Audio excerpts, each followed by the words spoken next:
అసలు ఎలా ఉంటే ఒక సేవకుని మనం గుర్తిస్తాం నేను చెప్పనా? వారు వేసుకునేటువంటి వస్త్రాలను బట్టి మనం సేవకులను గుర్తిస్తున్నాం.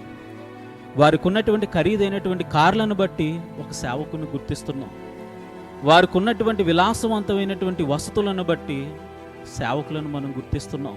వారికి ఉన్నటువంటి మందిరాలను బట్టి ఆ సేవకులను గుర్తిస్తున్నాం.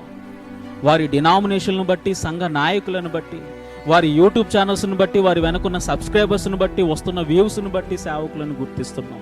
ఇదేనా సేవకుని గుర్తించాల్సినటువంటి విధానం? ఒక సేవకుని ఎలా గుర్తించాలో చెబుతాను వినండి. వాక్యానుసారమైనటువంటి జీవన విధానాన్ని బట్టి, వాక్యానుసారమైనటువంటి నడవడికను బట్టి, నశించిపోతున్నటువంటి ఆత్మల కొరకు పడుతున్నటువంటి ప్రయాసను బట్టి, దేవుని సేవ కోసం, పరిచర్య కోసం సమస్తాన్ని విడిచి జీవిస్తున్నటువంటి త్యాగపూరితమైన జీవన విధానాన్ని బట్టి సేవకుని మనం గుర్తించాలి.